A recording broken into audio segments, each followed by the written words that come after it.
Hello বন্ধুরা, আমি ইন্দ্রাণী এটিটির পক্ষ থেকে সুন্দরবনের দ্বিতীয় দিনে ফিরে এসেছি আমরা নিজেদের হোটেলে বা রিসর্টে। আজকে সন্ধেবেলায় আমাদের জন্য রয়েছে বাউল গানের আসর। বাউল গানের আসর, এখানে স্থানীয় লোকেরাই বাউল গান গাইছে। সবাই চেয়ার পেতে বসে পড়েছে, বেশ এনজয় করছে সবাই। আর সমস্ত হোটেলের মেম্বার্সরাই নেমে এসেছে, আমাদের গ্রুপে যারা ছিল তারাও ভীষণভাবে এনজয় করছে। এবং এটা আমাদের প্যাকেজের মধ্যেই ছিল, একদিন ঝুমুর নাচ আর একদিন বাউল গান।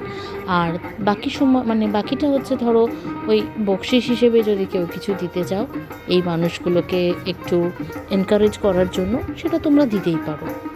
এই হচ্ছে সন্ধেবেলায় আমাদের জন্য বিধি ব্যবস্থা। আর এছাড়া ছিল হোটেলে ফিরেই আমরা চা পেয়ে গেছিলাম যে যার রুমে। আজকে একটু তাড়াতাড়ি ফিরেছিলাম বলে সবাই সবার মতো একটু রেস্ট নিচ্ছিলাম। আর আমার শরীরটাও আজকে বিশেষ ভালো ছিল না, তো তারপরে গানের আওয়াজ শুনে উঠে আসলাম।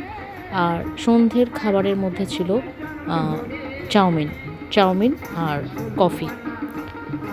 তো ঘরে ঘরে যারা আসেনি তাদের সার্ভ করে দেওয়া হয়েছিল। আর যারা এখানে বসে বাউল গান শুনতে শুনতে চাউমিন আর কফি এনজয় করতে চেয়েছে, সেটাও এখানে করার ব্যবস্থা করে দেওয়া হয়েছে।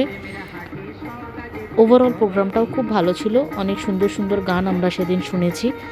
এই মানুষগুলো যে এখানে এত কষ্ট করে জীবনযাপন করেও মানুষকে বিনোদন করার একটা পদ্ধতিকে আপন করে নিয়েছে, এটা আমাদের কাছে খুব ভালো লেগেছিল।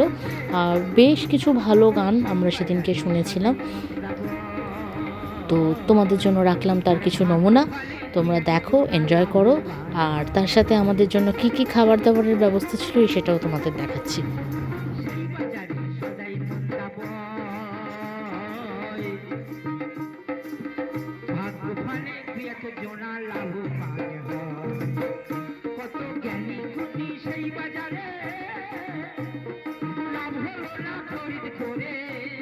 আর তোমাদের দেখিয়ে দিলাম, এই যে দেখো চাউমিন সবার প্লেটে প্লেটে দেওয়া হয়েছে, যথেষ্ট বেশি ছিল। আর তার থেকে বড় কথা হচ্ছে টেস্টটা খুব ভালো ছিল, যদিও আমি খুব অল্পই টেস্ট করেছিলাম। আর বাকিটা সবাই খেয়েছে, সবাই খুব এনজয় করেছে, সবার জন্য প্লেটে সাজানো হয়েছে। থ্যাঙ্কস টু এই যে দুজন কোঅর্ডিনেটর রয়েছে, এদের অক্লান্ত পরিশ্রম করে প্রতিটা মানুষের ভালো মন্দ, কার কী চাই, সব ব্যাপারে এত সুন্দরভাবে তারা অ্যারেঞ্জ করছিল যে সত্যি খুব ভালো লেগেছিল আমাদের। চলো বন্ধুরা, খাওয়াটা এনজয় করি, আবার পরের ব্লগে দেখা হচ্ছে।